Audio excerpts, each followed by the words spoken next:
Tales from the Mythos.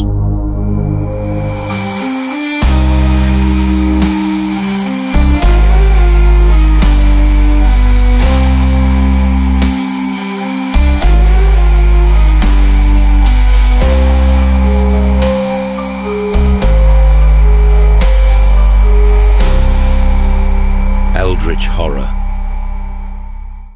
Prologue. Jack Sharp. The sea had come for him after all. Far beneath the granite foundations of Miskatonic University, past locked archives and sealed vaults, deeper than any lecture hall had ever reached, a chamber had been hollowed into the bedrock. It smelled of iron, mildew, and ancient salt.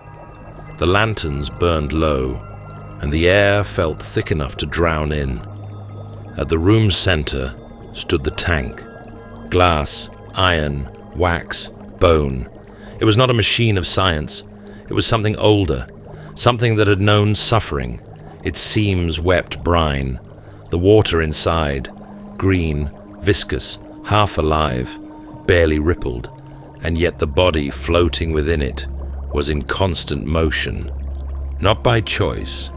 Jack Sharp convulsed again, shoulders twisting, gills fluttering along his neck like torn silk. His skin was wrong, mottled, pale, slick in patches, with hints of scale surfacing around his throat and ribs. His eyes were sealed shut. His ears had recessed deep into the skull. He curled inward, fetal and twitching, as if recoiling from something only he could see. Outside the tank, a dozen voices spoke in low, urgent tones. Arcane monitors chirped and buzzed. Symbols chalked on slate walls shimmered. One moment, his heartbeat surged, then stopped, flatlined. Alarms flared. Chants began. Seconds later, he gasped violently, and the lines on the screen began again. Not stable, never stable. He was slipping. Fatima stood beside him, sleeves rolled to her elbows, fingers trembling as she dipped a cloth into blessed tincture and dabbed gently at Jack's brow. The water inside the tank stank of old tide. She could barely see him through the fogged glass. "You look uneasy," she whispered. "Are you in dreamland?" Her voice cracked halfway through. The phrase was common, what nurses said to the comatose, but something about it stuck in her throat, something about the way his face twitched as she said it. Behind her, technicians worked furiously. Glyphs on the tank had to be reinscribed by hand as they burned out. Pumps failed and restarted. Electrodes were swapped mid-seizure. Twice, a field of static light rose from Jack's skin when someone got too close. They didn't try a third time. Still, he lived. For now. Albert Albright stood further back, near the archway, as silent as the stone columns around him. His coat was open. His fists were clenched. In his hand, he held a single sheet of brittle parchment, folded twice, corners singed, the ink upon it deep red and shifting. The script moved when looked at. It had no title, no explanation. Jedediah Marsh had given it to him on the Giza tarmac, the storm still crackling behind them as the plane's propellers roared to life. "This might help him," he said, "but I doubt you'll like the cost." The paper vibrated faintly now. It glowed when Albright brought it close to the glass. The glow faded when he stepped back. He had shown it to no one. Not yet. A footstep behind him. Henry Armitage emerged from the gloom, moving without his usual haste, his worn tweed coat streaked with salt stains. He paused beside Albright for a breath, then walked forward until he stood at the foot of the tank. He looked old, not weak, but tired in some deeper way, like a man watching the sea inch higher every year and knowing what would be lost. "He said no," Armitage muttered. "That was the first thing he told me. I remember it. Fatima looked up, startled. Said he didn't want to be part of it. The cults, the books, the myths. He didn't want to know the names. Armitage's voice was quiet, almost reverent. He wanted to chase cheating husbands, petty liars, things with motives, things that bled. He moved closer to the tank. His breath fogged the glass. But when the vault was hit, when the mirror of Tharanak was taken, he came anyway. No badge, no promise, no allegiance. Just a nod and a bag full of bad habits. Jack convulsed again. A tremor spread through the water. One of the machines flatlined. This time not his heart, but his brain activity. A nurse cursed. An operator triggered a fail-safe glyph. Armitage didn't flinch. That was the beginning, he said, when everything turned, when we stopped containing evil and started waking it. Above them, the lantern flickered. The ripples across the ceiling looked like waves, or tentacles, or hands. Armitage exhaled slowly. And so the curtain lifts again, he said, and Arkham takes its place upon the stage of gods and madmen. The room went dark.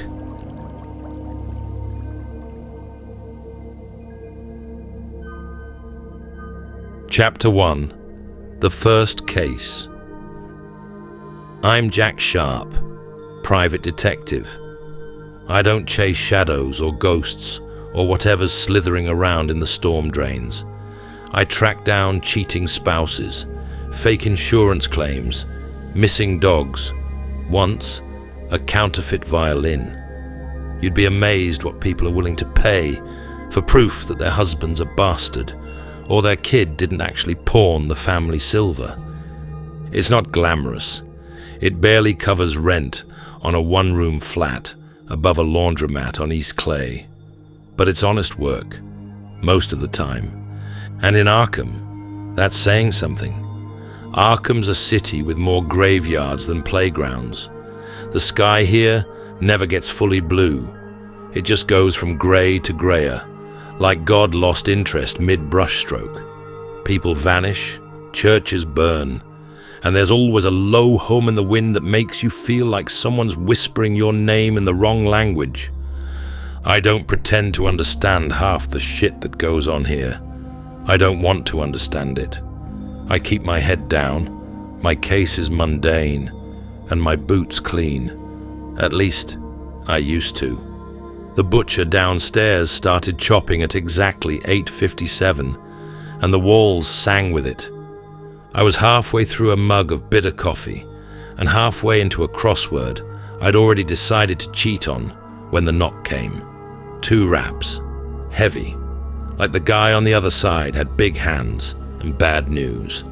I didn't bother asking who it was. When I opened the door, Albert Albright stepped through like a storm front.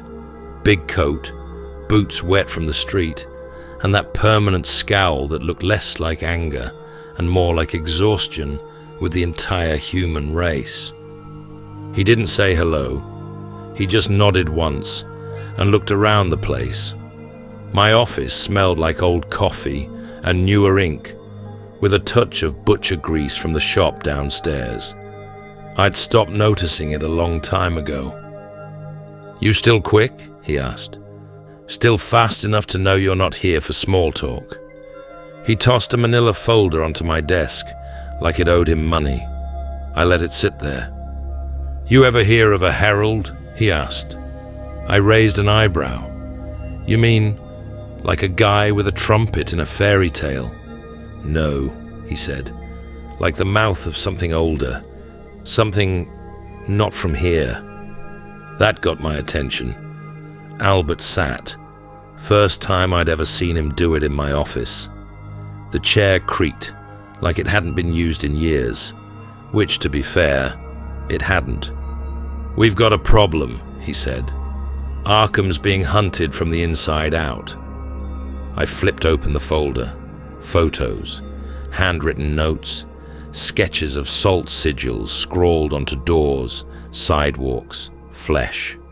Missing persons? Not anymore. Now it's murders and possessions. People walking into traffic with black glass eyes. Others slaughtered in their homes. No pattern except the madness. He leaned forward. We think it's a herald, an avatar, some kind of fragment of something else. Of what? He rubbed the bridge of his nose. Armitage thinks it's Nyarlathotep. Who he's a herald for this time is anybody's guess. In a way, it doesn't matter. The destruction's the same. I stood, walked to the window. Outside, Arkham hunched under a sky the color of old bruises. Fog rolled in off the Miskatonic River, curling around gaslights and choking alleys. Somewhere far off, I thought I heard sirens, or screaming, or both. I do this, I said, and I stay off the record. No mentions, no acknowledgements. Albert nodded. I don't shake hands with your robed weirdos. I don't burn incense. I don't chant. You'll be working with one of ours, he said, but she doesn't chant. I turned. Who? Nissandra Waite. My stomach clenched. Waite, as in Innsmouth Waite. She doesn't talk about it. I stared at him. She works in the Arcane Relics Division, Albert said. Knows more about cursed objects than anyone alive. And she's smart. Real smart. And you want me to team up with her and go hunt a cosmic lunatic? That lunatic's already killing kids. I didn't say anything. She can handle herself, he added. Fine, I said, but I take the lead. He moved to the door, then turned. You know this ain't just another job, right? This thing out there, it's watching, it's choosing people, and eventually it's going to kill us all. Or worse, I said. Maybe it tears through Arkham first. Maybe it finishes what it started, and finishes us, just so it can clear the way for whatever god's pulling its strings. Albert didn't argue. He just left. After he did, I poured another cup of coffee. It didn't help. I sat in the dark and stared at the file, and wondered how many more ghosts Arkham could hold before the whole city sank beneath their weight. Outside, the fog got thicker, and somewhere in it, something was laughing.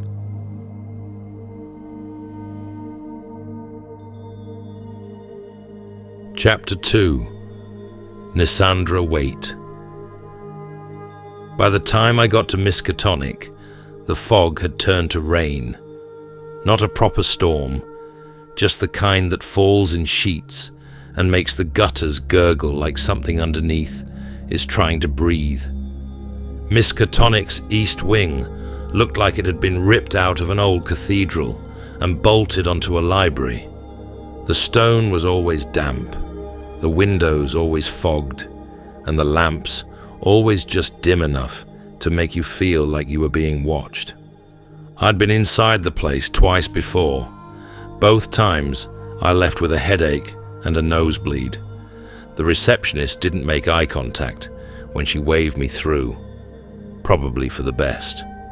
Albert had left a note. Relic Archives, sub-basement level. Watch the last step. The stairs creaked under my boots. The last one was cracked, just as promised, and nearly sent me face first into the darkness. A familiar welcome. At the bottom, the hallway smelled like old paper, machine oil, and something vaguely electrical. There were strange humming noises behind the stone walls, like something was trapped inside them and whispering its way through the wires. I turned the corner and saw her. Nissandra Waite. She was standing at a long oak table, poring over a black scroll that seemed to shift in texture every time my eyes tried to focus. Her fingers hovered an inch above the vellum, tracing invisible shapes, like she was reading a second layer beneath the one I could see. Long, dark coat, high collar, gloves, hair pulled back, not a strand out of place. She didn't look like a relic expert. She looked like the woman who hires you to find her missing husband, and then confesses she buried him under the greenhouse. "You're late," she said, still reading. "Charming," I muttered. "You're Jack Sharp. And you're a clairvoyant." She finally looked up. Her eyes were darker than the room. Not cold, not cruel, just old. "Albert said you were the type to keep one foot out the door. He didn't say you'd be so skeptical. I make a living not believing in things until they try to kill me. That won't take long here." We spent the next 15 minutes going over the disappearances. She showed me a drawer of preserved evidence, bone fragments, melted coins, scraps of clothing that pulsed with residual heat when touched. I didn't ask how. "Something's infecting the city," she said. "Something invasive. Albert thinks it's a herald," I said. "Armitage thinks it's Nyarlathotep." Nisandra didn't flinch. "Then we're already too late." I raised an eyebrow. "That pessimism or prophecy?" She touched a carved pendant around her neck. "Both." We left the archive and took a university car, an old black Packard, to a boarding house near the canal where a missing girl had last been seen. The house was half collapsed, waterlogged and reeking of mildew and despair. It wasn't a home. It was a hiding place for something that knew it didn't belong. Inside, the wallpaper was peeling like wet skin.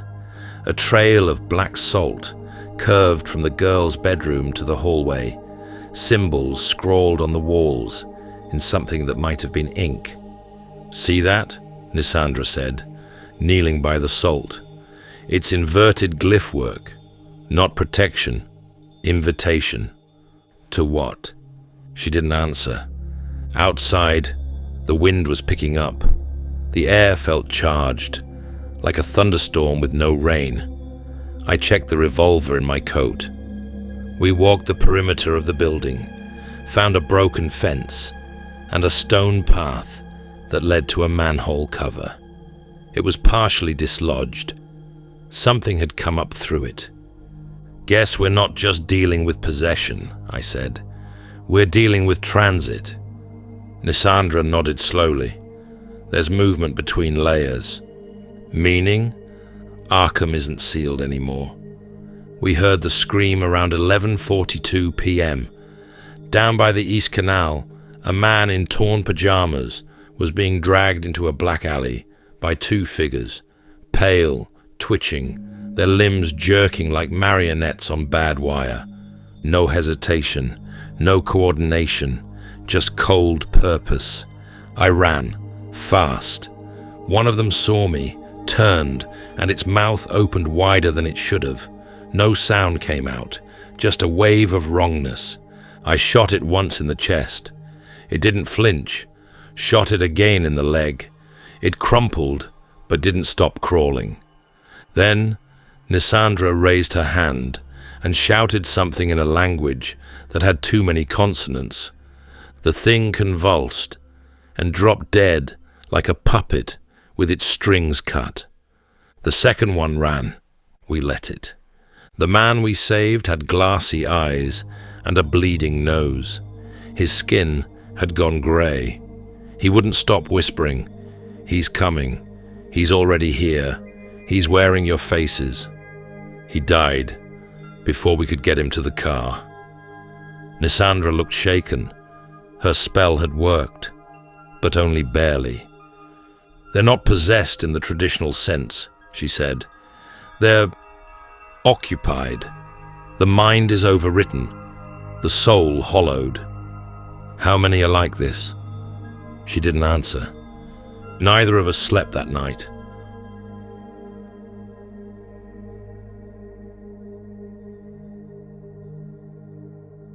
Chapter 3. Watcher in Blue. The next morning, the city felt wrong. Not off, not uneasy, wrong. Like the angles had been quietly shifted overnight, and nobody bothered to tell the architects. Pigeons circled lampposts in endless loops. The light from the gas globes downtown was blue, not yellow. You ever see blue gaslight? Neither had I, but nobody said a word. The people walking the streets were quieter too. Some stared too long. Others didn't blink at all. I knew that look. I'd seen it in the mirror once, when I stayed awake 4 days on a missing kid case and started seeing movement in the wallpaper. This wasn't sleep deprivation. This was occupation. "Police precinct on Garrison Avenue," Nisandra said from the passenger seat. 2 reports of people taken there and never seen again. "You think it's the cops?" "I think the avatar is spreading rapidly." I glanced at her. She was gripping a leather-bound notebook, hard enough to leave impressions in the cover. "You okay?" "I'm fine." She wasn't. The Garrison precinct had a tall, arched entrance and a rusted brass eagle that hadn't looked majestic since Hoover was in office. There was a thin mist rolling in through the alley beside it, the kind that feels like it's whispering. We parked half a block away. "You want to wait in the car?" I asked. Nisandra raised an eyebrow. Figured I'd offer. Inside, the lights flickered overhead. There was a faint copper smell in the air. Blood or ozone, hard to tell. A cop behind the front desk looked up and smiled. Too wide, too clean.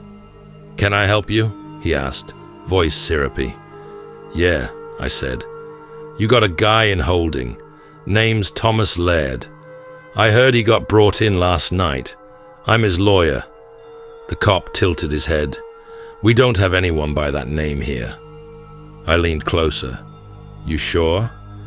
"Because the guy who watched him get dragged into the back entrance says otherwise." The smile didn't move. Then he must have been mistaken. I glanced at Nisandra. She gave a tiny nod.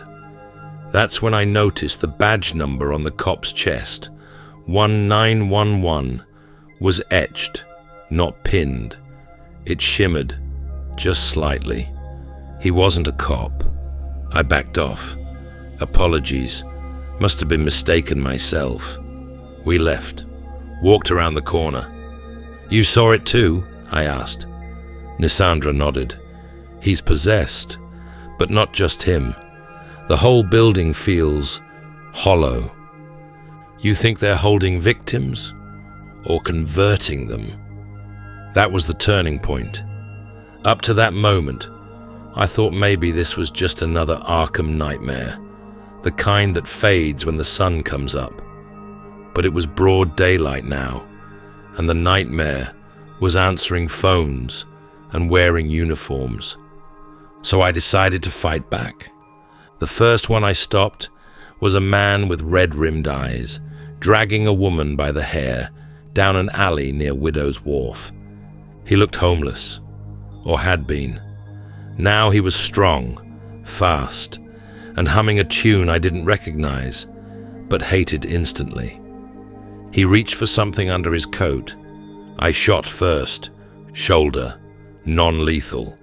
He went down, twitching. The woman got up and ran. Nisandra arrived seconds later. What happened? Possessed. He was trying to bring her somewhere.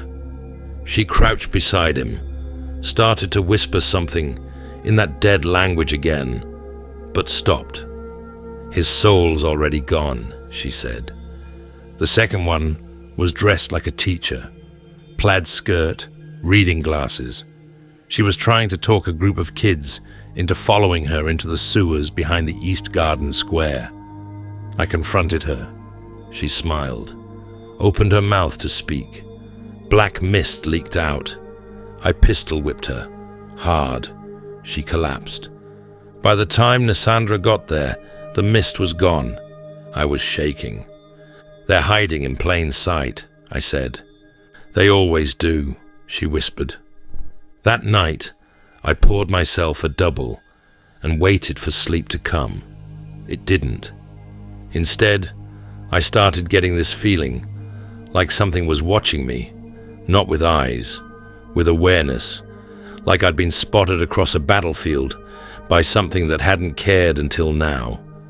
I lit a cigarette and stepped out onto the fire escape. Down the block, under a flickering street lamp, someone was standing, long black coat, wide-brimmed hat, and a grin that looked like it had been carved into their face with a blade and a bet. I didn't blink. The grin got wider. Then they turned and vanished into the fog.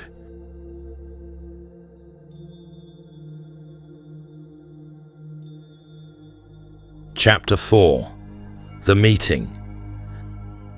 They held the emergency meeting in the rotunda beneath Miskatonic's East Observatory. A stone bowl of a room, no windows, one door, and too many echoes. The sconces burned oil that smelled like sage and regret. It wasn't a place built for comfort. It was a place built to keep things out, or maybe in.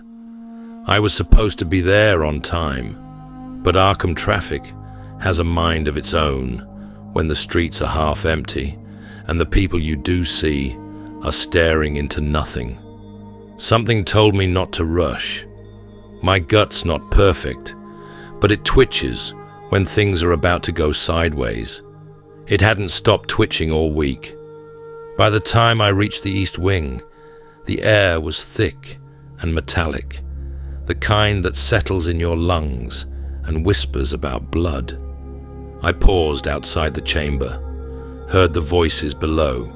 Fear, argument, desperation. Albert Albright was already mid-sentence.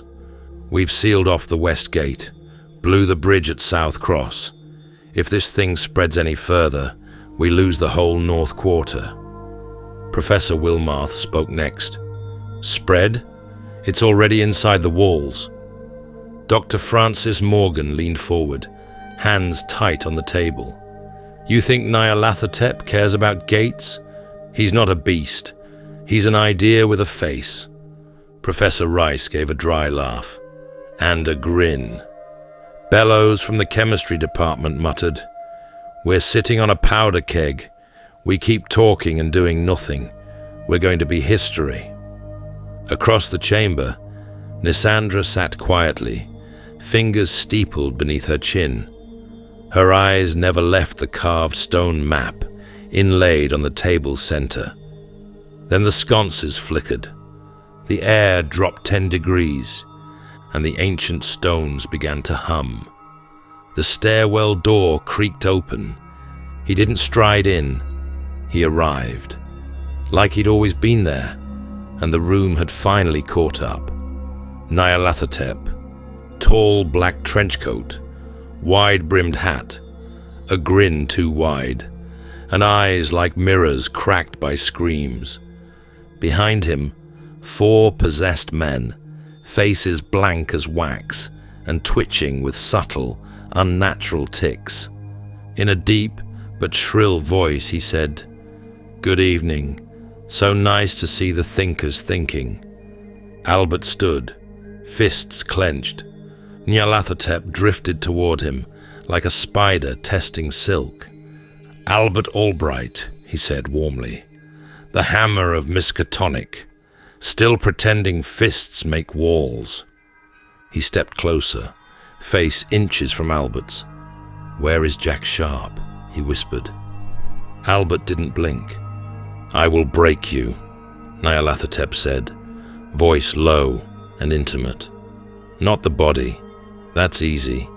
I'll crawl inside your sleep and rewrite your memories until you forget which of your parents drowned and which one screamed. You'll wake every morning screaming for a war that never happened." Albert stayed stone still. Nyarlathotep turned, amused. "Armitage," he said, almost affectionately. "How many sigils did you write for this room?" Armitage drew a silver ward from his pocket. It burned red and fell apart. "Still clinging to symbols?" Nyarlathotep cooed. "You don't get it, Henry. I am the symbol.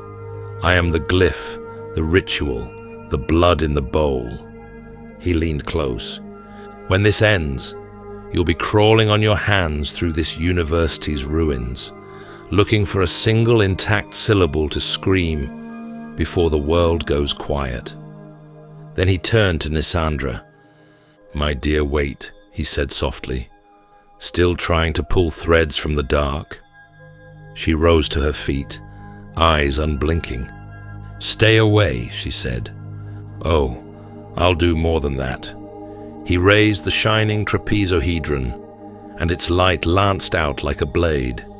Nisandra staggered. Her breath caught. Her limbs shook. Something ancient and hungry was crawling into her eyes. That's when I moved. "Back the hell off," I shouted. I sprinted forward, shoulder low, fist raised. I punched him across the jaw. He didn't fly.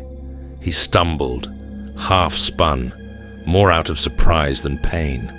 He turned, furious, eyes blazing like twin starbursts. "You dare."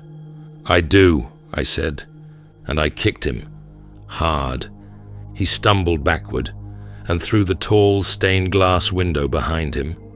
Glass shattered. The frame gave way. Nyarlathotep fell. 7 stories. Gone. I ran to the shattered window, looked down. Nothing. No body. No blood. Just the wind, stirring broken glass across the flagstones below. Nisandra gasped behind me, bracing herself on the edge of the table. "You good?" I asked.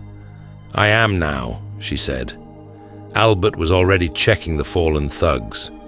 They were unconscious, disconnected now that their puppeteer had vanished. Armitage was on his knees, muttering a protection rite. The professors stared at me like I was the eye of a hurricane. I wasn't, but I had just punched a god in the face. Silence hung for a moment. Then a voice from the back, some younger professor I didn't know, broke it. "My God," he whispered. "How the hell did you kick a demigod out the window?" Armitage stood slowly, brushing ash from his coat. "He's in human form. It's a tethered vessel, so he can walk the city, touch the world, but he's not used to being touched back, not by someone like Jack." He turned to me, eyes dark under heavy brows. "He'll be ready next time. He won't make that mistake again."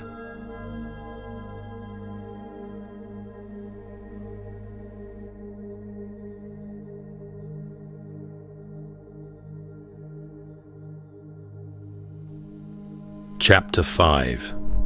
The First Clue. The next morning, Arkham woke up like nothing had happened. Fog on the streets, dogs barking at nothing, gaslight halos glowing over boarded-up windows. The city was always good at pretending the horrors hadn't knocked on the door or kicked it in. Nisandra and I sat in the university's upper archives room, silence stretching like wet parchment between us. Below us, 4 possessed thugs were chained in a reinforced vault. Armitage had called it containment. I called it postponing the inevitable. "I don't like this," I said, glancing at the single slatted window. "You don't like anything," Nisandra replied, flipping through an obsidian-plated codex. "Yeah, but I really don't like this." She didn't argue. Albert walked in with a coffee that tasted like burnt toast and graveyard soil. He set it down next to a thin evidence tray, holding a single object, a coin. At least it looked like a coin. Flat, circular, metallic. But it shimmered like it couldn't decide if it belonged to this dimension or the next. There were markings on one side that bent the light if you stared too long. Albert said, "We pulled it off one of the bodies last night. He had it wrapped in a piece of skin." Nisandra barely looked up. "Human?" "Yeah." I leaned forward.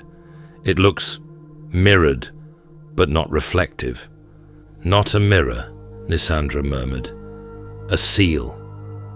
We took it to the relics lab. That's where things got worse. There were already whispers in the building, voices only half heard, caught between floors, always saying things in that wet, whispering tongue. But the moment we brought the seal inside, the temperature dropped. The lab's stained glass window spiderwebbed from the center outward, without being touched. Nisandra laid the seal on a scrying table. Dust rose in tiny spirals. Her eyes glazed over for half a second, then snapped back. "I saw something," she whispered. "Not a place, not clearly, but movement, a shape, something left behind." "A map?" I asked. "No, a message." That night, I went back to my office. The rain had returned, but slower now, heavier. Every drop felt like a warning. I didn't sleep. I read the notes again and again, looked at the sketches Nisandra had drawn based on the vision. Something about the patterns, the lines. They weren't just random. They were coordinates, in a language older than math. That's when I saw it. 3 repeating symbols. They matched carvings in a photo Albert had once shown me, deep in the crypts below Miskatonic's old library wing. Carvings found in a sealed stone door that nobody had ever opened. Until now. I called Nisandra. "Get your coat. I found our next move." "I'm already halfway there," she said. Chapter 6. The Containment Clues. I woke to chaos. Not the cosmic kind, the loud human kind. Footsteps hammering the floorboards, voices echoing through Miskatonic's stone halls. People shouting over each other, doors slamming. The whole university had turned into a hive of frantic motion. I threw on my coat and staggered out of my quarters, rubbing sleep from my eyes. It was still dark out. Whatever was happening, it hadn't waited for sunrise. I followed the noise toward the lower faculty wing. The air got colder the closer I got. Not supernatural cold, just the kind that settles in when every window's been flung open in panic. A crowd was forming outside one of the older rooms. Albright was in the middle of it, arms crossed, jaw clenched, looking like someone had just tried to steal summer from his calendar. I pushed through and caught his eye. "What the hell's going on?" His expression didn't change. "We had an intrusion." My stomach slowed, then sped up. Define intrusion. 4 of them, maybe more, broke through the outer wards around 2 a.m., took 2 faculty members. "Armitage?" I asked. He nodded once. "And the second?" "Fatima al-Hazred, the new professor of ancient Egyptian studies." I blinked. I didn't even know we had one. "We did," Albright said, "for about 3 weeks." Nisandra stepped up beside me, sharp-eyed and quiet. "They didn't kill them?" "No. No bodies. No blood. Just vanished. We think it was a targeted abduction, a collection, not a hit." That word, collection, came back to me from earlier, the cold weight of it. We split up. Nisandra went to check Fatima's quarters. I went into Armitage's room. The door was ajar. Not kicked in, unlocked, or maybe just persuaded. The wards on the frame had been broken with surgical precision, their ink smeared into abstract vines. The room was neat, too neat, like someone had gone through it carefully, not in a rush. They'd taken what they wanted and left no chaos behind. I moved slowly, my eyes scanning every book spine, every scroll tube, every drawer handle. I wasn't even sure what I was looking for until I found it. A subtle gap in the grain of the oak desk. A false bottom, well made, but not well enough to fool someone who lived off secrets. I slid it open. Inside was a notebook, handwritten, bound in aged leather. It was Armitage's. The first few pages were academic, notes on ley line distortion across polar regions, citations of dead languages and buried dialects. But halfway through, the entries turned speculative. The tone changed.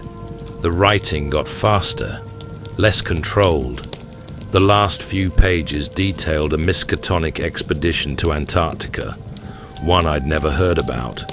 Coordinates, elevation charts, cross-referenced with symbols from the Culte de Gaulle and the Book of Ebon. He was tracking something specific, a container, a relic of non-Euclidean proportions, something unearthed in a volcanic caldera, now buried under layers of glacial ice. A containment box, only not a whole one. He believed it was just the top half. I closed the notebook slowly. They took him, I muttered, not just to silence him. They needed this. When I got back to the archive, Nisandra was already waiting. She'd spread Fatima's notes across the long stone table. "Find anything?" I asked. She nodded, grim, more than I expected. Maps of Egypt, aerial photos of Giza from as early as 1912, strange radar prints that looked like negative fingerprints in stone, diagrams of the pyramid's interior with a second network of tunnels marked in a different hand. She was obsessed with the idea of a twin structure beneath Giza, Nisandra said, something older than the pyramid itself. In Fatima's journal, tucked beneath a folded linen scarf, was the real treasure. Her last entry read like a warning, not a theory. Box is split, half beneath the ice, half beneath the sand. Construct identical. Materials resonate. Coin matches the latch assembly. Without it, the seal fails. Nisandra looked up. The coin we found, it's not just symbolic, it's the lock. I let out a long breath. He sent his acolytes to get Armitage because he had notes on the lid. He took Fatima for the base. And the coin? She asked. They already had it, but one of their own got killed before they could extract it. We found it on the body. Nisandra tapped her finger on the parchment, so he split the containment relic and hid it on opposite ends of the world, coldest and oldest. To make it nearly impossible to reassemble, I said, but now we know. Albert met us later that night in the relic analysis lab. We laid out everything: Armitage's Antarctic journal, Fatima's Giza research, and the shimmering black coin. It looked like obsidian, but pulsed like a heartbeat if you held it too long. Albert frowned over the pieces. "So we're talking about a 2-part sarcophagus," he said, "meant to imprison the trapezohedron." "Correct," Nisandra said. "And the coin is the lock?" "More than that," I added. "It's the failsafe. Without it, the prison doesn't close. Without both halves, it doesn't hold." Albert exhaled slowly, hands resting on the table. "Which one first?" "Antarctica," I said. "If Armitage is alive, that's where he'd be held. He won't last long in that cold. Albert nodded. I'll get the transport ready. You'll fly direct. We'll equip you from base camp. Nisandra was staring at the coin. She spoke without lifting her gaze. He's trying to erase the box, she said. Not because he can destroy it, because he can't. I turned toward her. If someone put the pieces back together, if they used the coin... Albert stepped closer, his voice low. Then we could seal him inside it. Cut his tether to this world, Nisandra added. Free the people he's possessed. I looked at the floor. The silence hung heavy, but it won't bring back the dead. The silence got heavier. I picked up the coin, held it to the light. It didn't reflect me, didn't reflect anything, just showed the world behind me, as if from somewhere deep and wrong. We get the box, I said, and we lock him out.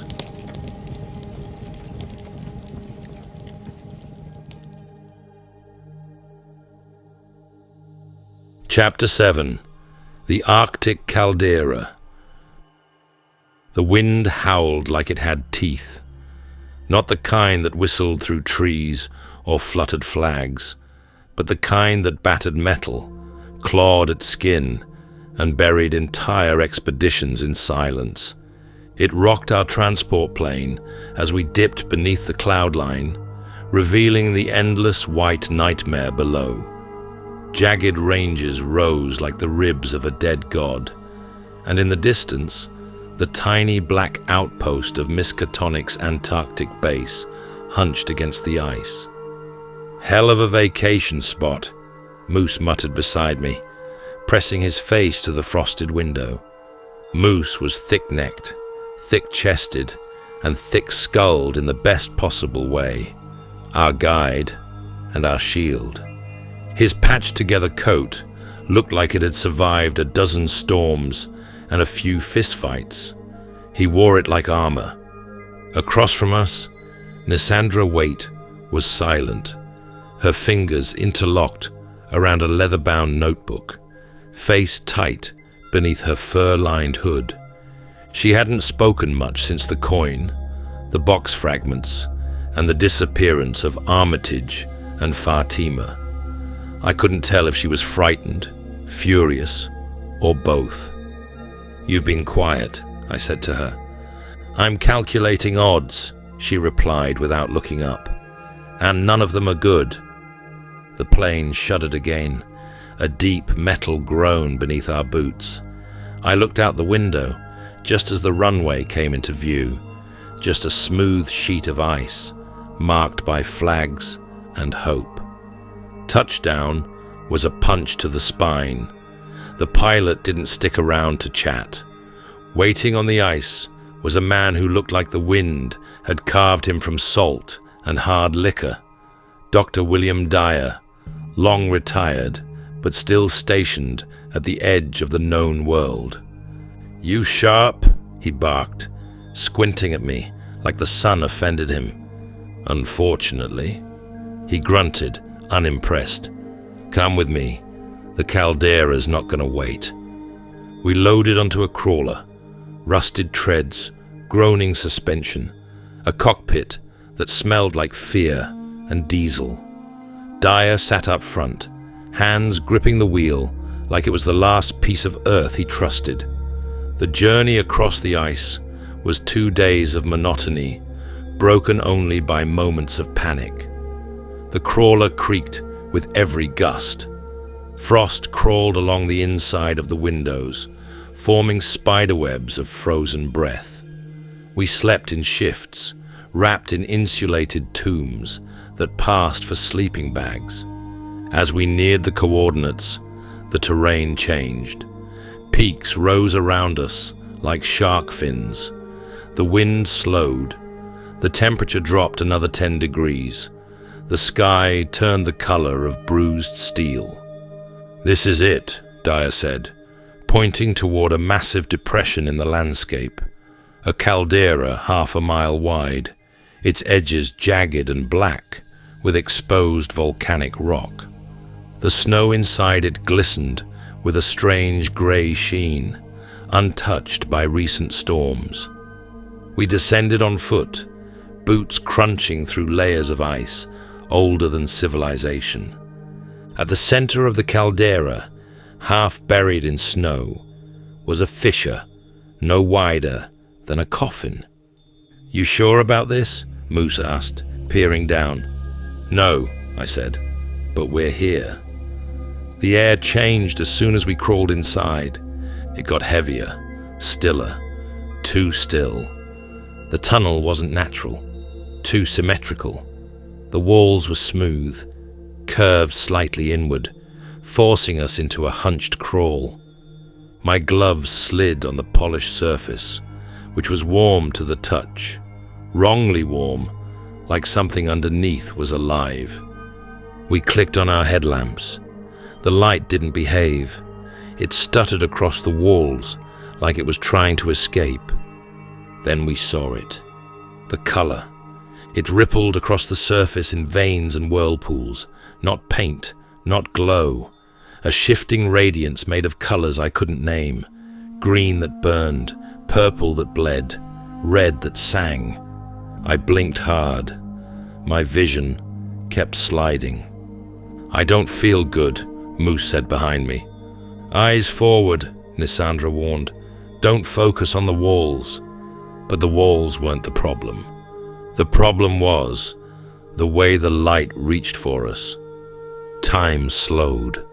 We crawled through junction after junction, twisting down narrow ducts, the light curling like tendrils around our thoughts. My head pounded. I couldn't remember why we were here. I couldn't remember if we were alone. And then I looked back. Moose was staring at me, but his face, his eyes were too wide, his grin was too sharp, his skin peeled at the edges. He looked like him, like Nyarlathotep. I jerked forward, heart hammering, and caught sight of Nisandra, turning her head.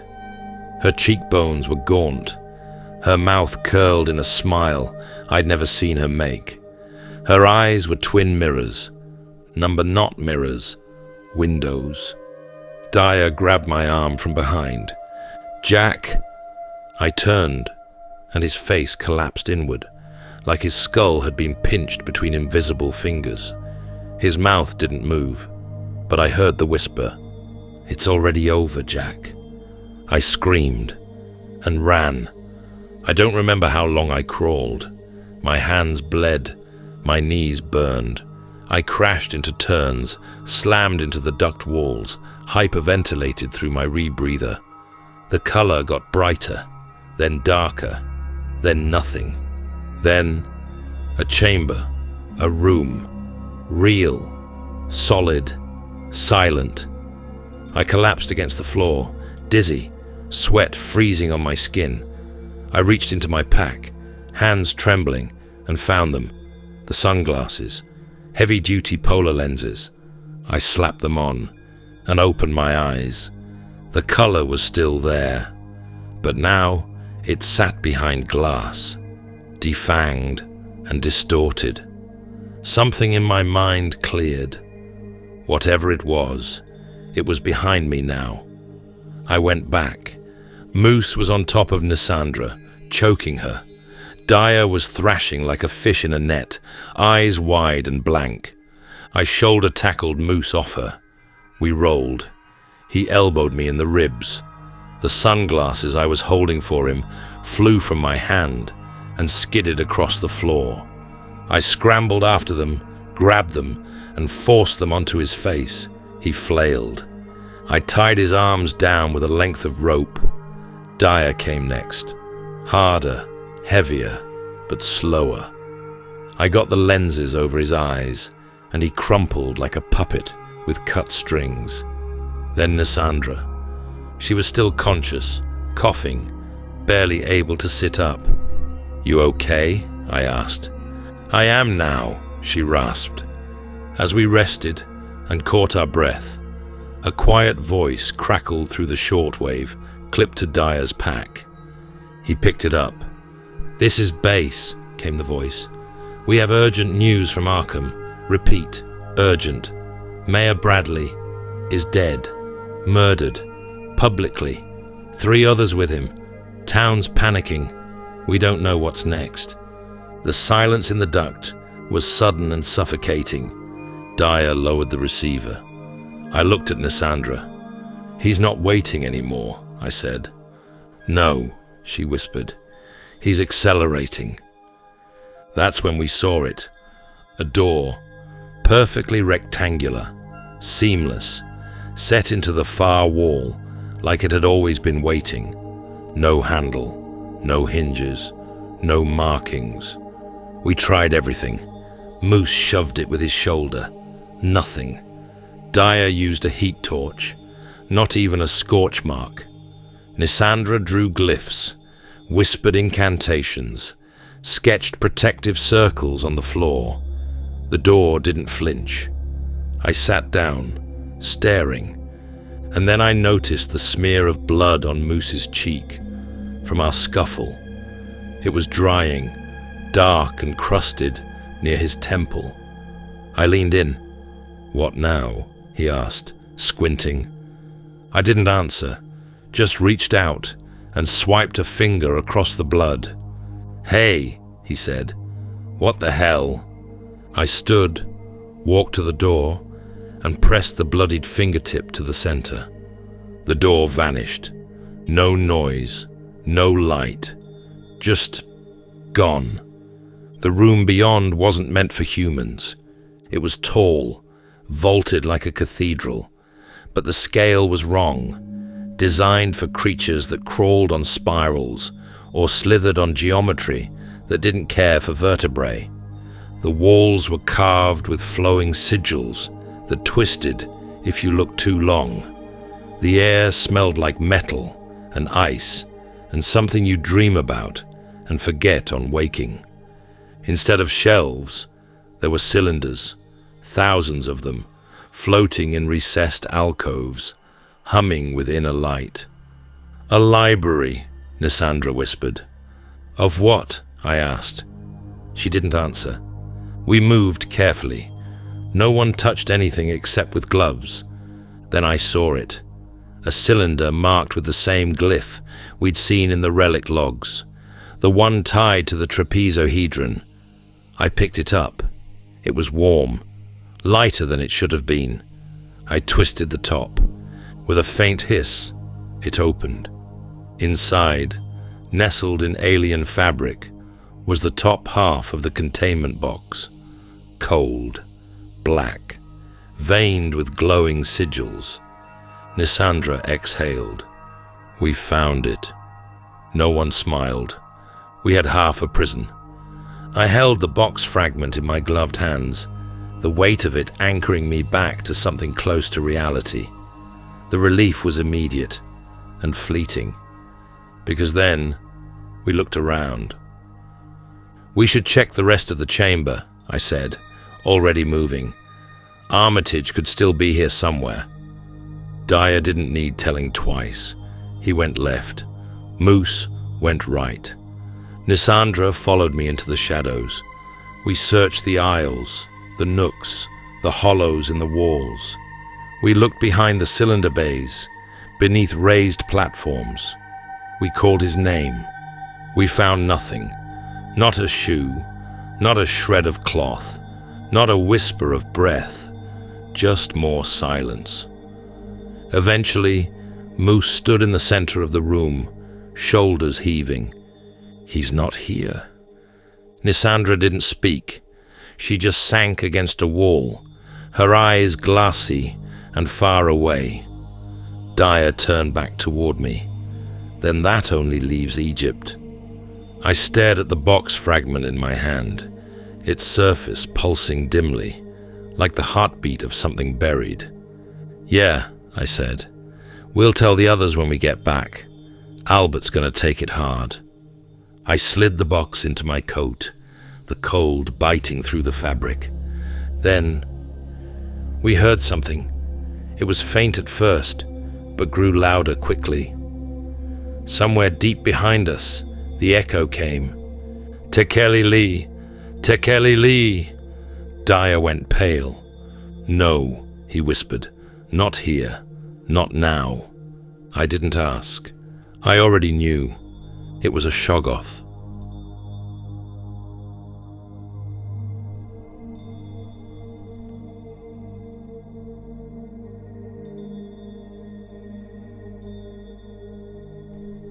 Chapter 8. Return and Reckoning. We touched down at Miskatonic just after midnight. The engines groaned against the frost-laced wind, a sound louder than it should have been. Or maybe I was just hearing it differently now.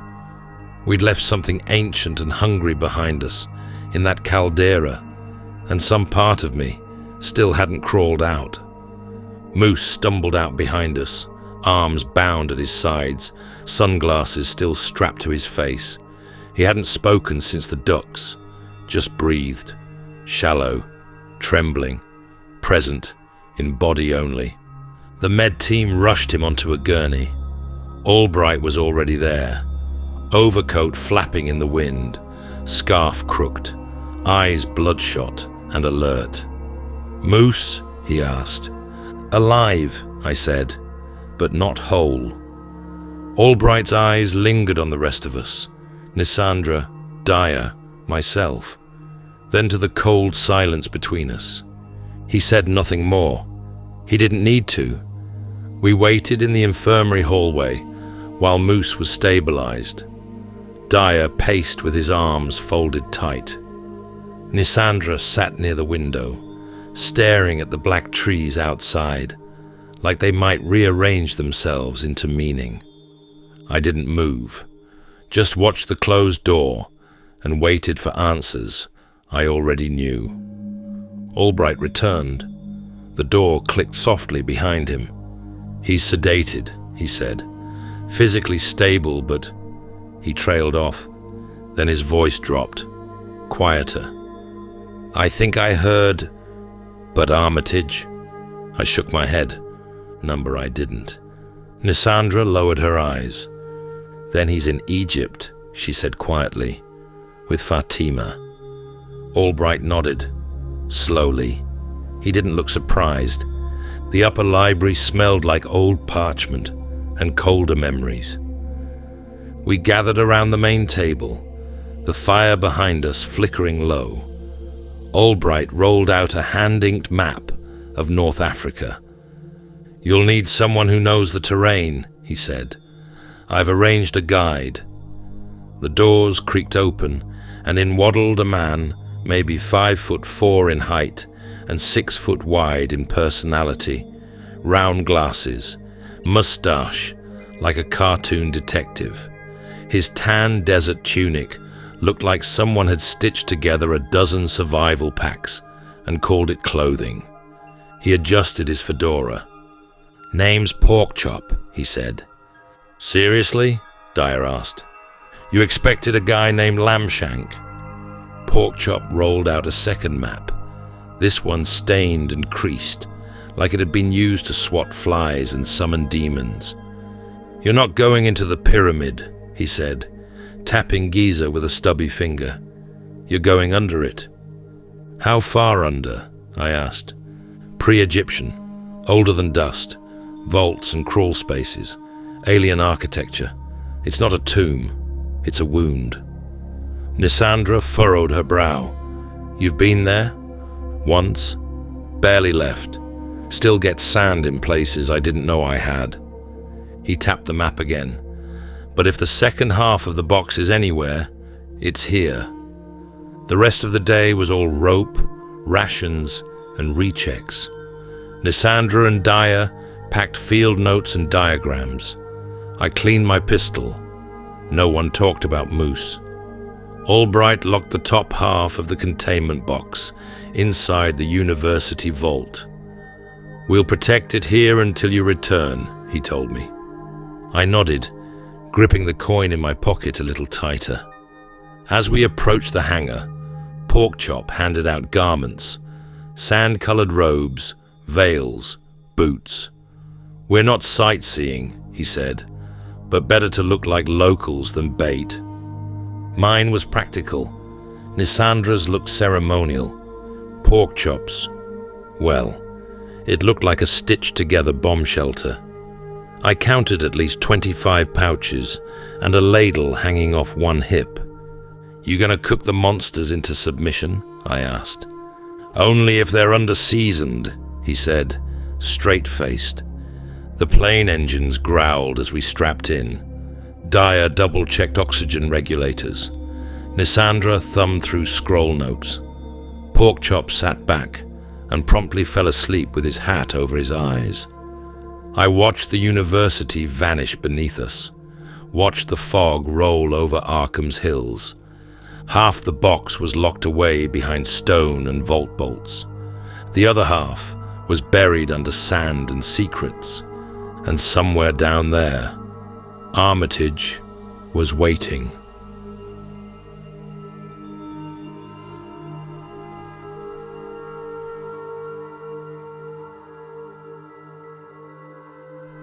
Chapter 9. Beneath the Sands. The Egyptian sun hit like a hammer. We landed just outside Cairo, but it may as well have been another planet. The air was dry and electric. The smells were a sharp mix of dust, smoke, diesel, and something ancient I couldn't place. Not rot exactly, more like the scent of something waiting. Customs didn't ask too many questions. When you looked like academics with grant money and a crate full of geological survey tools, you could pass anywhere. Porkchop did the talking, in Arabic that was fast, fluid, and just a little theatrical. I didn't understand half of what he said, but it worked. By nightfall, we were on the Giza Plateau, facing a sealed shaft. Porkchop claimed hadn't been opened in a century. The entrance wasn't much to look at, just a cracked slab, half buried in thorny desert scrub. Porkchop dug it out with his boot and wedged a pry bar under the edge. "Any chance this opens politely?" I asked. "Politeness is for cities," he said. "This place speaks corpse." With one final wrench, the slab popped loose and slid aside with a low, reluctant moan. The air that rushed out smelled like dry bones and salt. We descended one by one, lanterns flickering in the tight corridor. The walls were etched with ancient symbols, not Egyptian, not anything human. They pulsed faintly in the lamp glow, like ink over living skin. "Keep your eyes ahead," I told Dyer, "and don't read anything out loud." He nodded. "Too late to turn back?" Way too late. The gallery below was littered with broken statues, most with their faces hacked off. Nissandra moved carefully through the debris, her fingers brushing carved stone. "They're watching," she said. "They're rubble," I replied. "No," she insisted. "They're watching." And that's when the first cultist jumped out from behind a fallen idol, scimitar raised. The fight was brutal and fast. We were outnumbered, but not outmatched. Porkchop cracked one across the face with what I was almost sure was a bag of rocks. Nissandra took another down with a boot knife. Dyer shot a third through the chest. The rest scattered like cockroaches. "They were watching us," Dyer said. "Waiting. They'll be back," I muttered. "And next time, they'll bring friends." We pressed deeper. The walls narrowed and curved into smaller chambers, each one stranger than the last. The deeper we went, the older it all felt. Stone gave way to something that looked like metal, but it wasn't. It shimmered in strange angles and hurt to look at directly. That's when they struck again. Only this time, they had monsters. Scaled things with too many limbs and a voice like dry leaves. I saw one tier, a section of the wall open, with a hiss that froze my spine. Porkchop hurled smoke from one of his many pouches, while Dyer bludgeoned something hairless and snapping with a broken beam. One of the bastards bit me, right through the side. Fire shot through my body, like nerves boiling from the inside. I stumbled back, heard Nisandra shout, and then the world tilted sideways. I came to... How long was I out? "Couple hours," Dyer said. "You went down hard. Porkchop gave you something. Whatever it was, it worked." I turned my head slowly. Porkchop was sitting nearby, legs crossed, sipping from a dented canteen. "Thanks," I said. "What did you give me?" He shrugged. "Not sure. I just took everything I had that seemed anti-venomish and stirred it together.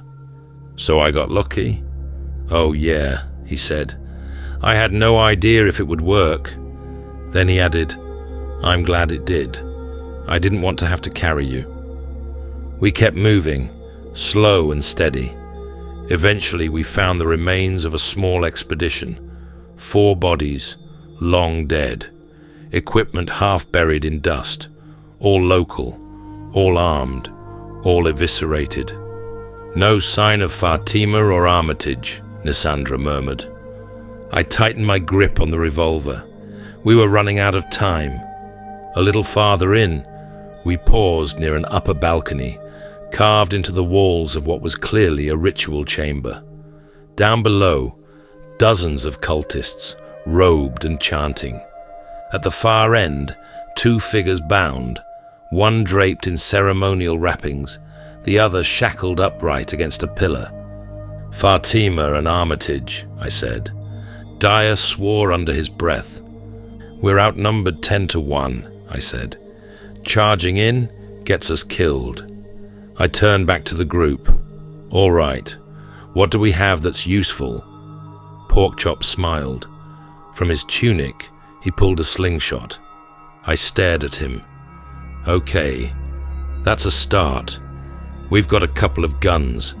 Let's come up with a stone snapped through the air. One of the lanterns exploded in a burst of flame. I turned on Porkchop.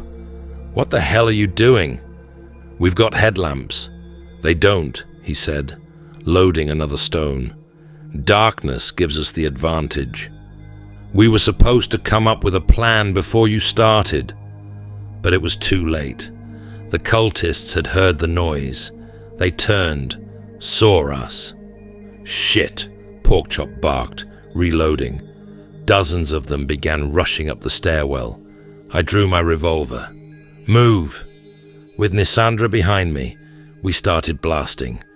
Porkchop kept knocking out lanterns one by one.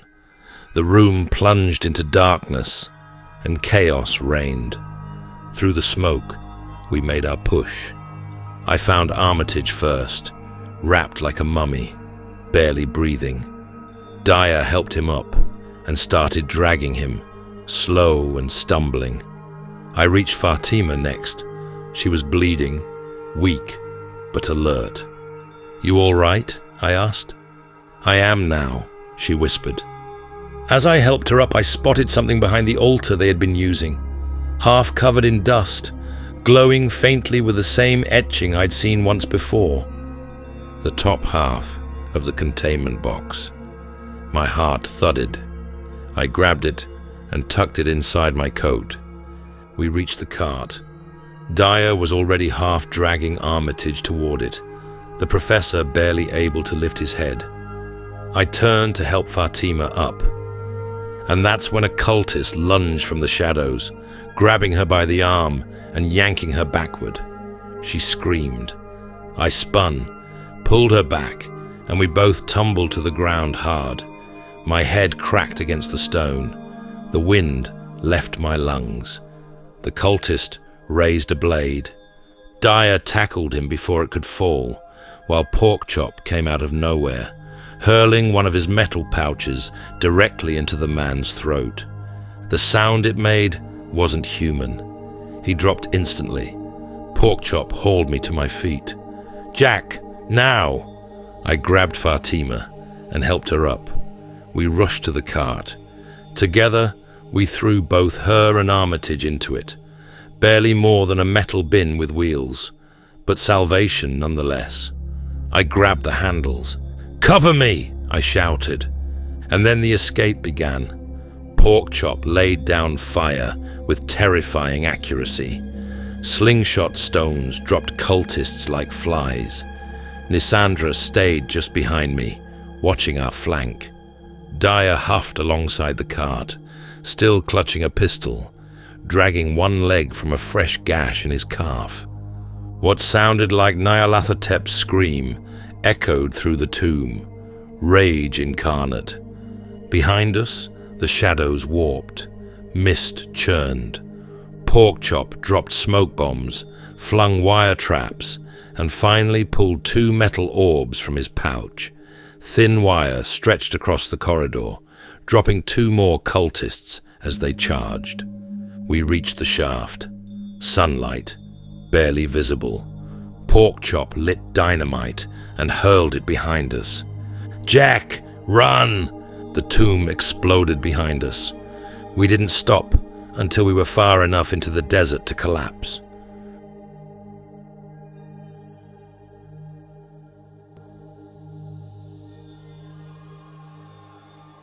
Chapter 10. Ashes and Warnings. The first thing I remember after the blast was the sound of wind. We were somewhere in the dunes outside the pyramid, sprawled across the sand like dropped marionettes. My face was gritty with dust and sweat. Smoke curled in the distance, black fingers clawing toward a sky that didn't give a damn. The stars stared down at us, cold and clinical. Fatima lay beside me, coughing weakly. Her skin had that pale grey look. Shock, dehydration, something worse. Dyer crouched beside Armitage, who was slumped over, barely conscious. The old professor looked mummified in his wrappings, only the eyes showing signs of life, haunted, fluttering, flickering. Moose hadn't spoken since the blast. He sat curled in on himself, knees up, fingers clutched tightly around his shirt, rocking slowly, eyes wide. "Everyone still breathing?" I croaked. My throat felt like it had been sandblasted. Porkchop raised a trembling hand from where he was slouched against a rock, fanning himself with his hat. "Breathing, but barely. I think I lost a couple organs I wasn't using." We all stayed there a long moment, sprawled and broken in the quiet cradle of the desert. The wind swept the sand in slow waves. Somewhere nearby, metal creaked, probably the twisted ruins of the shaft we'd blown behind us. And then, mercifully, the distant thrum of rotor blades. It took longer than anyone wanted. Bruises to wrap, relics to pack, bodies to lift. But eventually, we were loaded into the plane, sore and silent, and bound for home. The plane touched down at the outer perimeter of Miskatonic just after midnight. We looked like a death row parade coming off that ramp, filthy, limping, draped in gauze and sweat. Armitage was half carried, half dragged by Dyer and Porkchop. Moose moved under his own power, but barely, eyes blank. Fatima refused help. She leaned into me, but her spine stayed straight the entire way. Albright was waiting at the steps of the East Hall. He wore his old tweed coat, and an expression I hadn't seen on him before, some mix of dread and gratitude, like a man who'd prayed for good news and got a knife wrapped in ribbon instead. "You got them," he said when he saw us. "You really brought them back." "Barely," I said. "And the box?" I nodded. "Bottom half, retrieved from under the pyramid. Top half secured here at Miskatonic." His eyes flicked to Moose. The smile he'd been forcing melted into something heavier. "I'll get the infirmary ready," he said quietly. Moose went under sedation that night. I stayed long enough to hear him muttering in his sleep, half sentences and broken phrases. The pipes, not metal, breathing, breathing underneath. They gave him something strong and wheeled him down to the lowest wing of the infirmary. A nurse passed me in the hall and muttered to another that Moose was being closely monitored, but that they didn't know what condition he'd be in long term. I didn't stop walking. I didn't sleep. Not really. I spent the night pacing the empty library hall, the sound of my own footsteps echoing off stained glass and ancient stone. The salt stink of Egypt was still in my coat. The bruises across my ribs throbbed with every step. I kept thinking about Moose, about how he'd gone silent, about the look on his face when the Shoggoth roared behind us in the ducks, about how close we'd come. Sometime around dawn, I returned to the main hall and found Albright already there.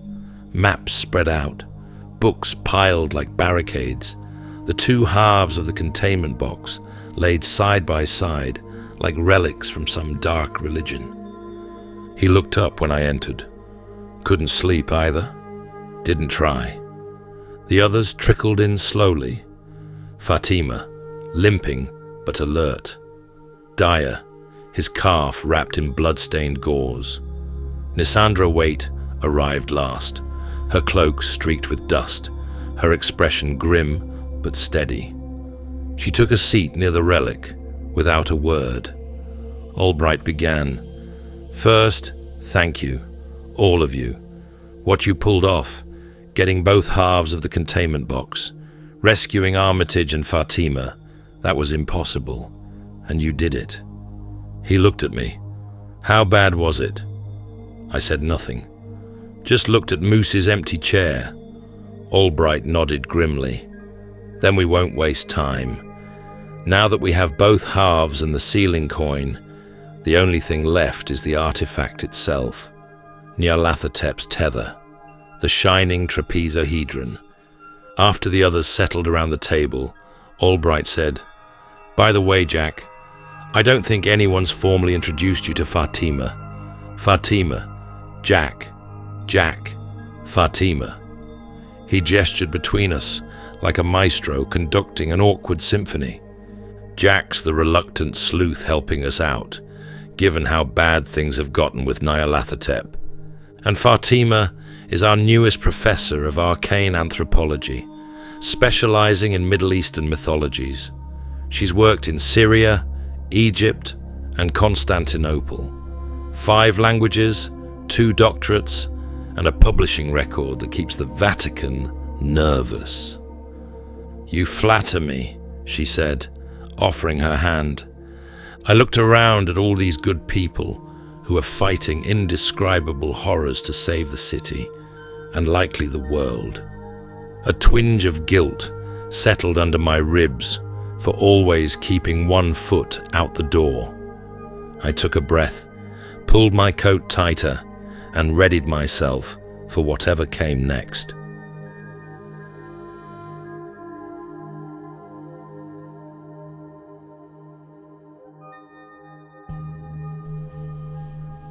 Chapter 11. The Final Assembly. The containment box sat in the center of the long library table, like an unspoken dare. It was beautiful and wrong. Both halves now joined. Its surfaces hummed faintly with dormant power, red wooden sides etched with geometries not native to Earth, silver inlays pulsing faintly like the beat of something slumbering inside. Every time I looked at it for too long, I got the feeling I was being watched or judged. Albert stood at the head of the table, arms crossed, face unreadable. Dyer was pacing near the windows. Fatima was whispering something to herself, prayers maybe, or equations. Nissandra sat quietly across from me, expression unreadable. The air was thick with nerves, the silence heavier than usual. That was when Fatima finally spoke. "The coin," she said. "It's more than a key. It's the antithesis of the trapezohedron." All eyes snapped to her. She stood, eyes fixed on the sealed box. The trapezohedron opens. The coin closes. One tears the world open. The other seals it shut. That's not speculation. It's balance. It's design. If we get the coin on him, it severs the bond. Albert squinted. "You're saying this coin can disrupt Nyarlathotep's connection to the artifact?" She nodded. "It'll stop the trapezohedron from functioning. If it's no longer active, we can get it out of his hands and into the box." "Right," I said. "So we just walk up and slap it on him?" Fatima gave me a flat look. "Number he'll kill anyone who tries that." "Figured," I muttered. "Would have been nice if it were that simple." Porkchop cleared his throat and stepped forward with a kind of theatrical flourish. He held up something cobbled together from metal tubing, springs, and what might have been a copper egg beater. "Behold," he said. "Bessie." I stared. "That's a weapon?" "Technically," he grinned. "It's a bowler launcher, but with modifications. I designed it to fire the coin, mounted between two weighted heads, at high velocity. When it hits, the coin should make contact, and the weighted cords wrap around his chest and arms, pin his limbs, bind the coin to him, give us the window." "You want to hog-tie a demigod," Dyer said slowly. "I want to secure a demigod," Porkchop replied.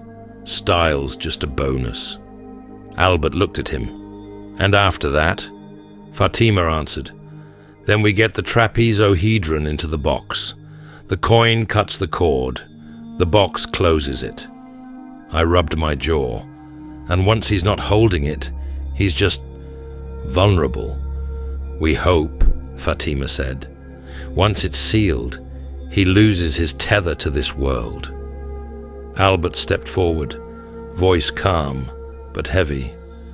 "If we succeed, the spell he's cast over Arkham, the one controlling the acolytes, should break as well. I can't say with certainty, but it's highly probable. They may return to themselves, or what's left of themselves." "Good," I said. "One less war to fight." That was when the intern burst through the library doors, panting. "Professor Albright, you need to see this. Just arrived." He handed over a black envelope. Albert opened it, frowned deeply, then passed it to me. I scanned it. The handwriting was elegant and mad. "Jack, come to Arkham Asylum, below ground. No tricks, no delays. If you don't, everyone dies. You're already late, Detective. N." I blinked and looked up. "Is he talking about the asylum? Arkham Asylum?" The intern nodded. "Yes, sir. The sub-basement levels." I slipped the note into my coat pocket. "Well, that's not creepy at all." Fatima met my eyes.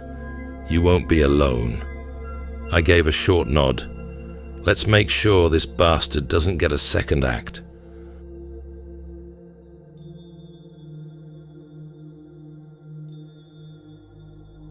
Chapter 12. Arkham Asylum. Arkham Asylum sat like a cancer on the hill, a grey stone monolith that loomed against the overcast sky. It looked like it had been built before the idea of hope existed, a grotesque mishmash of Gothic architecture and bureaucratic madness, its windows narrow and black, like closed eyes in a corpse. The iron gate creaked open without anyone opening it. That was somehow worse. Porkchop leaned out the window and stared. "Is that an abandoned asylum?" Nisandra, seated beside him, barely glanced up. Number it's still operational. New director, someone named Hargrove. Porkchop pulled his hat lower. I feel depressed just looking at it. Maybe that's how they get their residents. We parked and headed toward the front doors, the gravel crunching beneath our shoes, like the ground was chewing on our courage. Inside, the first floor looked surprisingly normal, if your idea of normal included dim gaslights, the faint scent of antiseptic and despair, and a lobby that hadn't seen a coat of paint since before the Great War. Nurses moved quietly. Patients sat slumped in corners or shuffled past, eyes glassy, each one lost in some silent internal scream. But we weren't here for check-ins or visiting hours. In the back, Dyer murmured. Stone stairs. No elevator goes that low. We found them. A spiral staircase carved out of rough, uneven stone. Cobwebs stretched across the ceiling like a canopy, and the air smelled of mildew, rust, and something that reminded me of wet fur. We descended with torches, the only light flickering against damp stone. Each step felt like we were walking into the throat of something ancient. At the base, we heard them, dozens of voices in a low murmur, echoing from a distant room. That's gotta be them, I whispered. Probably all his goons in one place. I turned to the others. Remember, these aren't cultists. These are Arkham citizens. Possessed, yeah, but we don't want to kill them. Minimal force only. Porkchop perked up. Oh, I've got just the thing. He reached into his bag and pulled out something. It looked like a bent coat hanger attached to a handle rigged with wires and metal plates. What the hell is that? I asked. We're not going in there to do laundry. These are high-voltage coat hanger electric current thingies, he said proudly. Battery-powered. You touch someone with it. Zap. Muscles lock up. They flop like trout on a dry dock. Fatima frowned. We're trying not to hurt them. Porkchop scratched his neck. Yeah, well, I don't think it hurts. Mostly. Jack turned to the others. Everyone take at least 2. Dyer and I'll kick in the doors and hit the first wave. We go in fast, keep moving forward, hit hard, but don't kill. Then I turned to Porkchop. When everyone is ready, and I say go, not before. Porkchop looked at me, a little sheepish, but didn't say a word. We crept to the double doors. I could hear chanting now, deeper and more unified. The room beyond pulsed with unnatural energy. It's a small room, I muttered. We're not sneaking in. We go loud. Agreed, said Dyer, flexing his fingers around the hangers. 1, 2, 3. We kicked the doors open. Chaos. 10, maybe 12 possessed Arkhamites turned to look just as we charged in. Dyer and I slammed into the front row, pressing electrified metal to shoulders and backs. People screamed, dropped, twitched on the ground. Fatima followed behind us, then Nissandra, then Porkchop. The room erupted into madness, people flailing, falling, scrabbling for footing, all under flickering gaslight. Porkchop's hangers worked. One guy looked like he'd dance his way into the floorboards, but some of them pushed past it. I was in a fist fight. 2 of them, wild-eyed, charged me. I knocked one aside with the butt of my revolver, dodged the second, but I couldn't keep track of everyone. That's when the air changed. Nyarlathotep rose from his throne at the far end of the room. Not stood, rose, hovered. His form began to grow, limbs stretching, the black overcoat rippling with inky shadows. His hat fell away, revealing a head like a stretched skull, lips peeled back into a grin too wide, too deep. The air thinned. Black fog bled in through cracks in the walls. The room trembled. Some acolytes screamed and ran. Good, but we were losing oxygen fast. "Pork chop!" I shouted.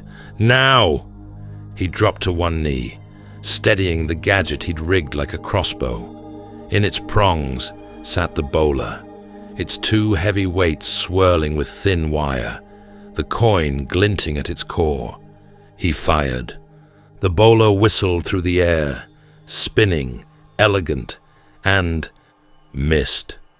Slammed into the stone wall behind Nyarlathotep and fell uselessly to the floor. My heart sank. "Hey, I thought you said you didn't miss." Porkchop stared at his launcher, twisting dials. "Well, there's a first time for everything." Nisandra darted toward the fallen bowler, weaving through the panicking crowd, but caught a cultist's fist straight to the jaw. She crumpled, unmoving. Fatima screamed and dove, grabbed the coin-threaded weapon, and hurled it across the room, right to Porkchop.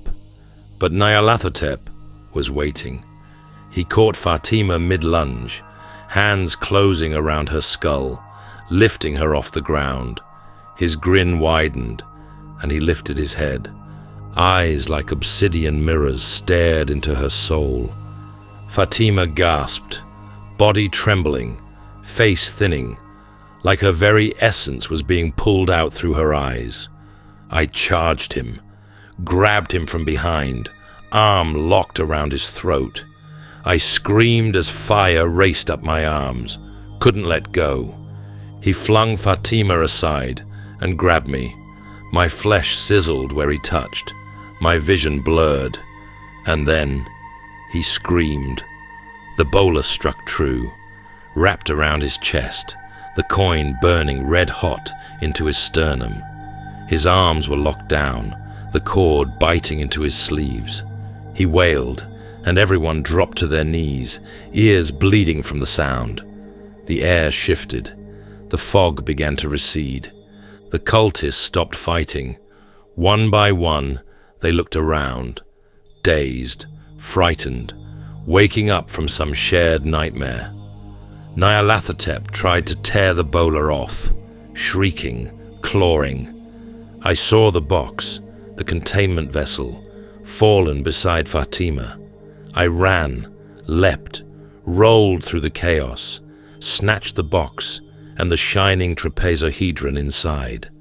I drove it into Nyarlathotep's chest, right over the coin. There was a flash of crimson light, and he was gone. Only his smoking coat remained. The box sat in the center of the blast zone, sealed, humming faintly. Fatima stirred. Nisandra dragged herself upright. People wept. Some wondered. Some prayed. I dropped to the floor, staring at the ceiling, and for the first time since this nightmare began, I breathed.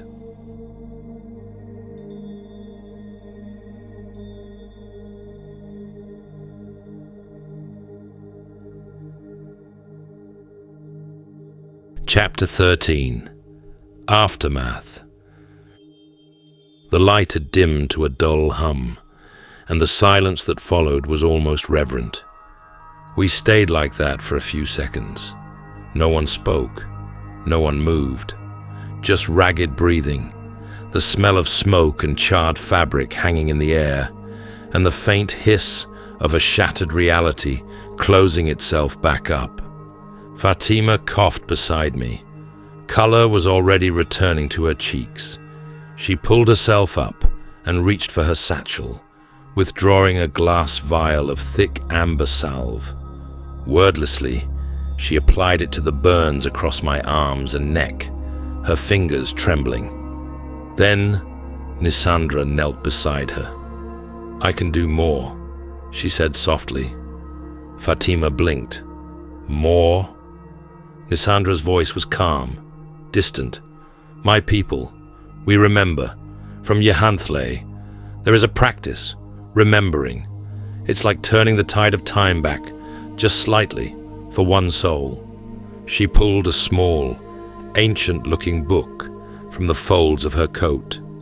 Its cover shimmered oddly, like the surface of a moonlit pool. She whispered words I didn't recognize, her fingers tracing symbols older than language. A breeze moved through the room, though no doors or windows were open, and suddenly the pain in my arms receded. Not just the pain, the damage, the cracking skin, the scorched nerves. It all reversed, slowly, deliberately, like the reel of a film running backward. I watched my own body heal. I stared up at the ceiling, dazed. Well, that's a neat trick. I don't do it lightly, Nisandra said, or often. When I finally sat up, Fatima helped steady me. Her hands were firm, capable. I gave her a grateful look and nodded. We took our time gathering ourselves. Jacked nerves, scattered gear. Porkchop found his slingshot lying near the stairs and muttered something about never trusting recycled rubber bands again. Eventually, we made our way out of the asylum. The halls above were empty, still blanketed in that clinical rot-gut gloom, but no longer humming with darkness. The gaslights sputtered overhead, as if struggling to remember what century it was. Outside, a pair of cars were waiting. Students from Miskatonic had driven out to meet us after radio silence from the team. The ride back to the university was quiet. A kind of collective shell shock had set in. Even Porkchop didn't crack wise. When we pulled up to the gates of Miskatonic, the whole campus looked different. Quieter, still scarred from the chaos, but steadier, as if the madness that had wormed through the city was finally, truly gone.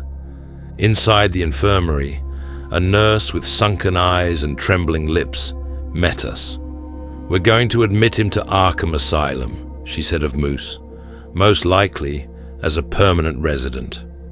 Porkchop let out a slow breath, hopefully on the main level. There wasn't much anyone could say. In the briefing room, Albert Albright stood near the window, hands clasped behind his back. His face looked more tired than I'd ever seen it, but there was a calm in his posture now. He turned to us. "Jack, I don't think anyone's formally introduced you to Fatima." I gave a weak smile. "Yeah, we've met, sort of. Fatima al-Hazred is Miskatonic's foremost expert in ancient Egyptian relics, Middle Eastern antiquities, and arcane cosmologies. She spent decades in Cairo, Damascus, and Thebes. Her insight is why we knew where to find the box and how to seal what was inside." I looked at her. "You really picked a hell of a time to come home." She smiled faintly. "Arkham has a way of calling you when it's most inconvenient." We all chuckled, the kind of brittle laughter that keeps trauma from taking root too quickly. I looked around the room again, at all of these people, wounded, traumatized, exhausted, and realized something uncomfortable was blooming inside me. Respect, camaraderie, maybe even duty. I'd spent my life avoiding this kind of thing, kept my head down, took the cases that didn't involve monsters, cults, or metaphysical horror. But these people, these good people, had stood against something unspeakable, and I had too. I looked around at all of them, scholars, wanderers, eccentrics, and heroes, people fighting indescribable horrors to save the city and likely the world. I felt a twinge of guilt for always being so reluctant, and with that, I pulled up my resolve. Whatever came next, I wasn't walking away.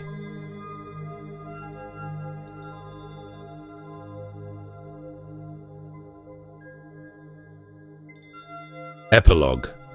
Jack Sharp was dying.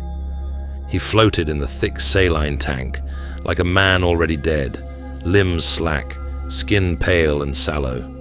A slow stream of bubbles rolled from the mask strapped across his face, the only sign he was still alive, if you could call it that. Every few minutes, someone leaned close to the glass to check for movement. Sometimes there was, sometimes there wasn't.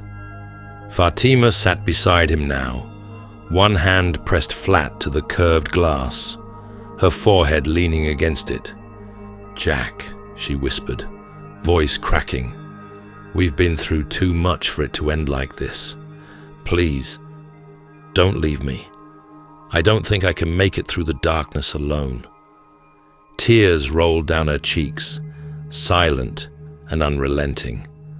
The others stood quietly nearby, their grief palpable, too exhausted to speak. Albright stared at the floor, his expression hollow. "I'm the one who kept calling him back in," he said. "I kept asking for help. I kept dragging him deeper. And now look where it got him." His voice was thin. "If I hadn't—" "That's enough," said a voice from the hallway. Everyone turned. It was Armitage. He looked 10 years older, gaunt and pale beneath his tweed coat, but his eyes were steady.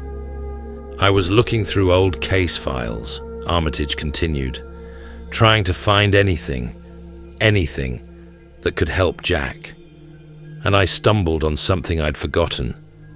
The very first time we encountered Nyarlathotep, Jack was hurt, bad, and someone healed him." He stepped aside. Nisandra Waite entered the room. No one had seen her in years. She looked older, more distant. Her coat was black, soaked from the rain, and the collar was pulled up high like a shield. Her eyes locked on the tank. "I was surprised to get the call," she said quietly, "but Armitage explained what happened. So here I am, just for this." Fatima's face lifted from the glass, eyes red. Can you help him?" Nisandra didn't answer. She walked across the room, pulled a damp satchel from her shoulder, and withdrew a book that looked too old to still be bound. It was warped from water and time, the lettering worn thin, but unmistakably deep one script. She opened it with reverence, flipped to a page marked by a curling blue-green ribbon, and set her fingers to the ink. "This should undo it," she said softly. "The spell Ashanti used to turn him. It was a perversion, a bastardized version of a deep one transformation. Since Jack isn't of the sea, it began to kill him instead of convert him. But this is remembering."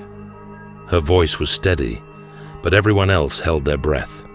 She began to chant. The room filled with strange pressure, like water rising through the walls. The lights flickered. Jack convulsed once in the tank, then again. His limbs jerked like they were caught on wires. His eyes fluttered open, pupils blown wide, his mouth moving behind the mask. Fatima reached for the glass. He's fine," Nisandra said. "It'll look worse before it gets better. His body is reversing what it was never meant to become." And it did. Over the next 2 hours, they watched him change. The pallor faded. The gaunt lines softened. The blackened skin across his hands began to slough away, revealing healthy pink beneath. Muscles twitched. Lungs steadied. By the time the chanting stopped, Jack was slumped upright in the tank, breathing through the mask, but alive and whole. Someone brought him a towel and a pair of dry swim trunks. Fatima hugged Nisandra. The act startled the woman, who froze for a moment, like a deer trapped in moonlight, then gave in with a stiff, awkward pat on the back. No one said anything. Later, when Jack had been dried off and propped up in a chair, blinking at the world through groggy, bloodshot eyes, Armitage crouched next to him. "How do you feel?" Jack coughed. "Like shit." But he smiled. Just barely.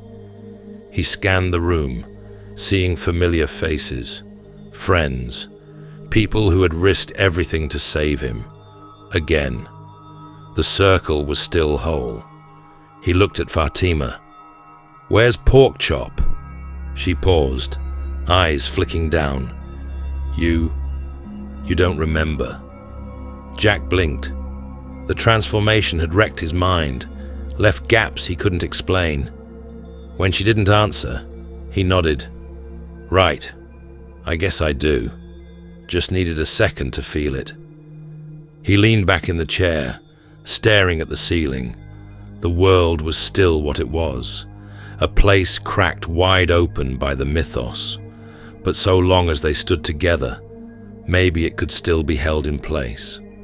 Jack stared at the ceiling, feeling the weight of survival press down on him. He wasn't okay, but he would be. Or as okay as a man could be in a world touched by gods.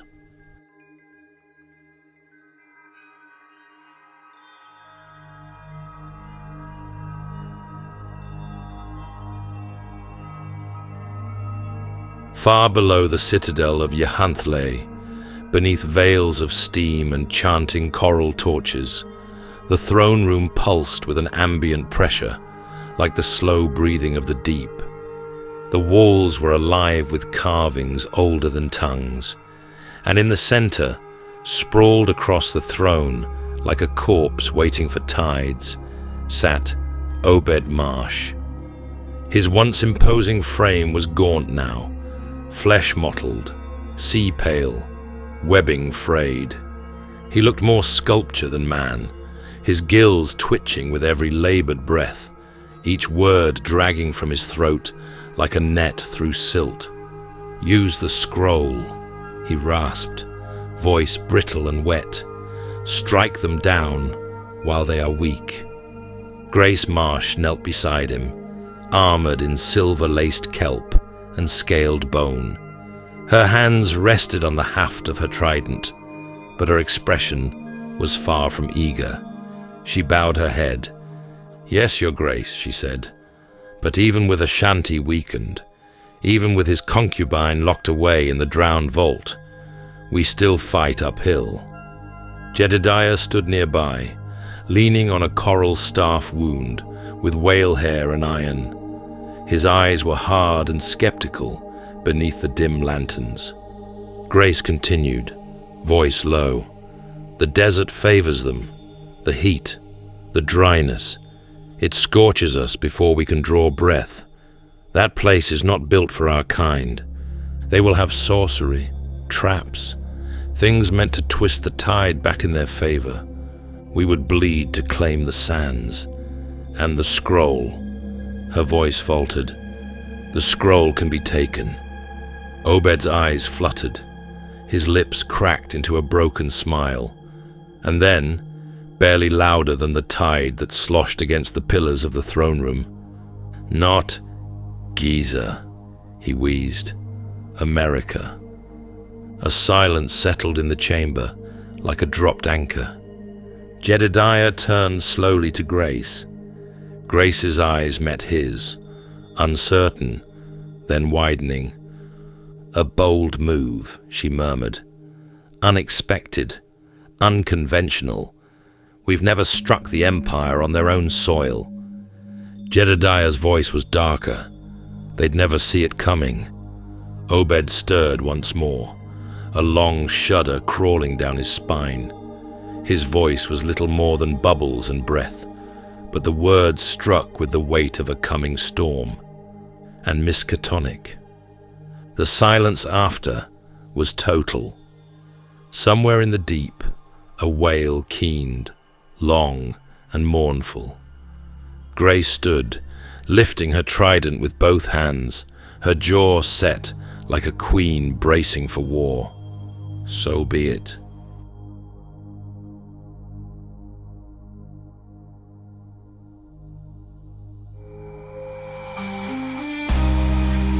If this tale stirred something in the dark corners of your mind, don't let it end here. Like the video, leave a comment, share it with those who dream strange dreams, and subscribe so you don't miss what's still to come. The world of eldritch horror is vast, and its shadows run deep,